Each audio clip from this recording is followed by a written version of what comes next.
Welcome to this week's episode of the Jewish Diaspora Report. On this episode, we'll discuss Ukraine and my ancestral trauma, why what is happening in the Ukraine is history just repeating itself, and why this is happening again now. Let's get started. As many of you probably have heard by now, the Russian army has moved into sovereign Ukrainian land, and a full-blown war is happening at this moment. I, like many other people, were very shocked to see the level in which this is kind of escalated, and I found myself somehow feeling very differently than I've ever felt before. I guess for most of my adult life, I've never really been involved in a major conflict between world powers before, and obviously it's traumatizing for anybody watching this. For some reason, and it feels kind of beyond my understanding at times, I have felt this very close connection to this conflict. A little backstory, of course, is that my family on my mother's side is from a city called Yasenya, which during the pre-war and during the Second World War era would change countries because it was sort of laying in a border region. Sometimes this town would be in Czechoslovakia when it existed. Sometimes it would be in Hungary when the Hungarians took over. And in modern day, it actually sits within the Ukrainian borders. So I guess in a way that makes me sort of a Ukrainian descendant. I've really never considered myself to be Ukrainian in any sense of the word, of course. My grandmother always told me she was from Czechoslovakia, which existed for a brief period of time. But this conflict has really sparked some sort of strange feelings inside about my heritage. Watching on television these poor Ukrainian civilians trying to flee for their lives, or these men who are taking up arms, including and especially the politicians like the President Zelensky, who honestly has been nothing short of heroic in his resistance against all odds. I have never felt more compelled to actually go and see if I can do anything. And, you know, I wouldn't consider myself to be very close to Ukraine, but maybe there's some sort of ancestral trauma there for a few reasons. One being that my family did come from a city that's now within the Ukraine. But the other part is sort of a flashback to World War II. Seeing the big, large power come in and start making a lot of trouble for the locals, these poor civilians who are just fleeing for their lives and taking over land that doesn't belong to them, honestly just makes me feel reminiscent in a weird sense of World War II and the Jewish population in Eastern Europe. I found myself feeling very attached and connected to those people who are in the Ukraine, and I really can't explain why. The only thing I could really come up with would be this ancestral trauma within me, almost like ingrained in my DNA, is a want to fight back and to actually go and do something for the Ukraine, just like I would have wanted someone to do for my ancestors in World War II. I have never wanted to go to war for any reason. I've never thought going to war would be necessary. Thankfully, I live in a country that is, for the most part, safe and doesn't require me to go to war. I used to sometimes sort of suggest that maybe if Israel called and Israel's existence was in jeopardy, I would do what I can for Israel as the home of the Jewish people. But never would I have thought that when a war breaks out in Ukraine and in Eastern Europe, that I would feel such a need to get up, fly to that country, and go and take up arms to protect it. Even though, obviously, I am not on a plane right now and can only do so much from where I am, I can say that I am actually very proud to hear that the Israeli government has offered to the Jewish citizens within Ukraine the ability to do what Israel was intended to provide a safe haven for Jewish people. And it really makes me smile on the inside to know that that option is there.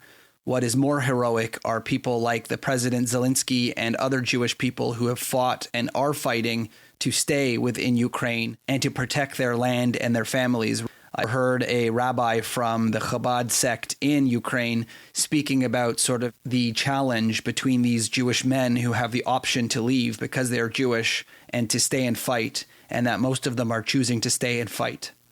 The similarities between the trauma of World War II and now are very evident, and maybe that's kind of where we're going to go next with this podcast, is we're going to look at the history comparison between World War II and now and see why history is repeating itself.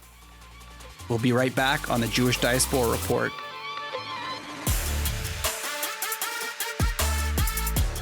There's a very powerful country and leader who has lost land in previous conflicts and wants to reunify their land across all borders and reunify their people on their rightful land. They take over one small area, then another, and then start a full-blown war with their neighbors. This kind of sounds familiar, I'm sure, but it's actually not Vladimir Putin. It was Adolf Hitler. After World War I and the loss and surrender of Germany, they signed the Treaty of Versailles, which took some land off of the Germans and tried to create a safe border in between the Allied troops and the Axis powers. These pieces of land were known as the Sudetenland in Czechoslovakia and the Rhineland in France. And this area was supposed to be free of any type of war or troops or soldiers, and the land was taken from Germany. As Hitler gained power, one of the major things that he promised was to retake the Sudetenland and the Rhineland. Before 1939, as the war hadn't even started yet, Hitler decides to take over these pieces of land and move troops into the forbidden areas. And the world kind of sat still and said, okay, well, we're trying to avoid war, so let's just let him take it. Soon after, Hitler annexed Austria, which was the country that was seen as sort of a brother and sister to Germany.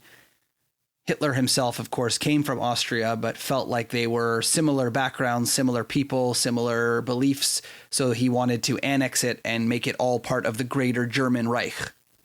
One of the most memorable and notable acts in pre-World War II history was the British Prime Minister flying back from the conference with Hitler and waving a piece of paper on his plane saying that he's created peace because he had a deal with Hitler to allow him to take Czechoslovakia.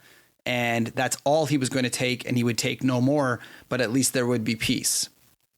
For anybody who knows this history, probably know that it doesn't turn out too well. And soon after, Hitler eventually invaded Poland and World War II began. What was so sad at the time was the fact that the world sort of sat by and did nothing as he took the Sudetenland and the Rhineland and then invaded neighbors like Czechoslovakia and Austria, allowed him to take over. The world sat by and hoped and prayed and dealt with empty platitudes and signed contracts claiming the war wouldn't happen. But in the end, the war eventually did happen because Hitler was lying and had hopes for world domination. We can see history repeating itself here with the Russian conflict and how Putin has slowly taken pieces of land and the world has sat by and done very little. In 2008, Putin moved Russian troops into Georgia, an independent country, in order to take over land that they claimed was rightfully belonging to them. The world sat by and did very little. Then again, in 2014, many more people have heard of the annexation of Crimea, where the Russians moved troops into Crimea, which is a Ukrainian sovereign area, and then just decided to move people in for, quote, humanitarian reasons, because they claim that that area is inhabited by Russian-speaking people, and so therefore they rightfully belong under the protection of Russia. We see in the current conflict that Russia declared two parts of the Ukraine as independent states before invading them, claiming that these civilians who have Russian backgrounds need protection from the Ukraine. Funny enough, he even used the word Nazi as describing the Ukrainians to try and use that as propaganda. So yet again, they have annexed more pieces of a sovereign nation, and the world sits by and just asks them nicely to stop. As you can see, there are definitely some similarities between World War II and Hitler with Putin and the current situation. Something very ironic, of course, is that in World War II, it wasn't until Hitler decided to invade Poland that the world decided to get involved. And similarly, as the Ukraine is defending itself with civilian armies and people on the street, it isn't until they hit Poland that the NATO countries will stand up against Russia and protect the people. There's the classic saying, those who don't know history are doomed to repeat it. And it seems like here we are repeating history all over again. And the question, I guess, will be, will we act differently? In our next segment, we're going to talk a little bit about how we got here, why we're in this position, and what the history is going to dictate for what's currently happening now. We'll be right back on the Jewish Diaspora Report. Let's look at the recent history of Ukraine, but first let's recognize that the capital of Ukraine, Kyiv, was once the capital of a much older Kievan Rus Empire, which in the Middle Ages eventually grew to the Russian Empire that we know today. There is some historical connection between Ukraine and Russia that obviously can't be ignored. Under the USSR, or the United Soviet Socialist Republics, Ukraine was part of the sphere of Soviet control, and this was until the end of the Soviet Union in the 1990s. Following its independence, Ukraine declared itself a neutral state. It formed a limited military partnership with Russia while also establishing partnerships with NATO in 1994. For those who may have heard the word NATO but don't quite know what it is, NATO stands for the North Atlantic Treaty Organization and was originally created as a mutual defense pact for nations who are fearing Russia and Russian aggression in the post-World War II era. Essentially, that's teaming up with the West. In 2004, Viktor Yanukovych, then prime minister, was declared the winner in presidential elections, which had been largely rigged according to the Supreme Court of Ukraine. Viktor Yanukovych served as the fourth president of Ukraine from 2010 until he was removed from office in 2014 during a revolution.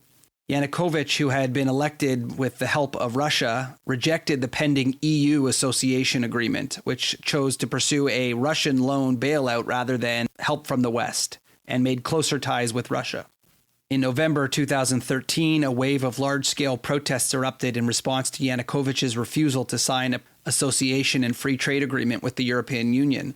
These protests continued for months. In 2014, clashes between protesters and special riot police became violent and resulted in the death of nearly 130 people, including 18 police officers. Essentially, Yanukovych was put in as a Russian puppet government like we see in Belarus and other places to be closer to Putin rather than the West. And with Putin's help, he ended up trying to put down any protests and speaking out against the closer relations between Yanukovych and the Russians.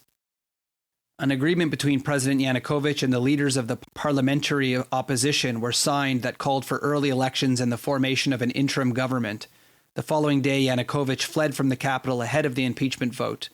The protesters proceeded to take control of the Capitol buildings. On the same day, the parliament declared that Yanukovych was relieved of duty, 328-0 vote out of the 450 members.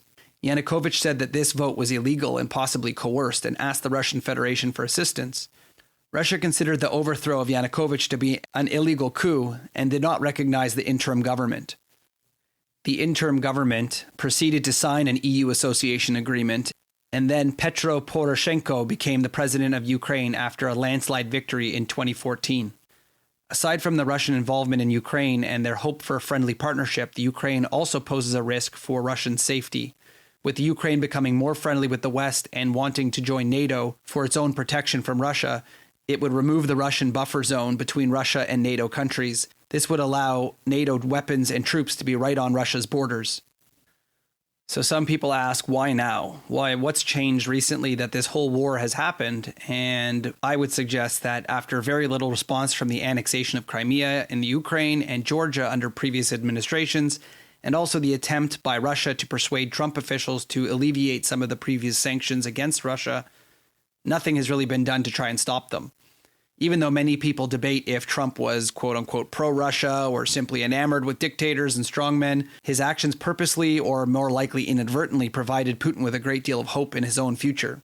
Trump said about NATO that if they don't spend more on defense, the U.S. would go their own way. And unfortunately, if this was true or not, if Trump really did say this, Putin probably loved knowing that Trump and the allies were falling apart and NATO was not as strong as it used to be. Obviously, he was not so worried about Ukraine trying to join NATO when NATO itself was in internal chaos.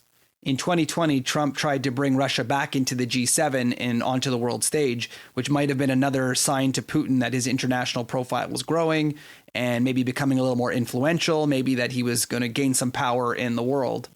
Needless to say, this would not be a good time to start a war when you are on the path to possibly getting what you want legally.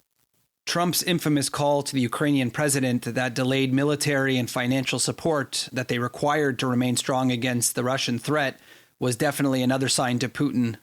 Until Trump was removed from power, Putin had some hope that either he could gain more power and influence legally from Trump, Or at a minimum, Trump would continue to, or out of ignorance, alienate himself from his allies and allow Putin to solidify his power with the nations around him. Possibly once the quote-unquote legal means were gone and NATO returned to being solidified and U.S. administrations were no longer going to praise and appease the Russian dictator, he felt that it was time to start open aggression to reinstall a pro-Russian puppet government in the Ukraine. This leaves us at about the point we are today, where the Russian government has officially started a war to try and remove the Zelensky government, the one who is hoping for closer ties to the West rather than closer ties to Russia. There's been some speculation that the Ukrainians want to join NATO in order to protect themselves from a future Russian aggression just like this, and Russia is definitely not having it. Russia seems hell-bent on the idea of reconnecting themselves as a sphere of influence with a bunch of Soviet Union republics of the past. Ukraine definitely stands in the way of their plans, and the fighting that's happening today to protect their land is just a testament to the fact that those people want to be free and sovereign and not part of Russia. They have also proved in the past that they absolutely do not want to be run by Russian puppet governments, and they want to have a say in their own government. In the end, hopefully some of you can see here the history that is going on, the history that's repeating itself, and make sure that you are aware while we watch the things on the news of how we got to this point today.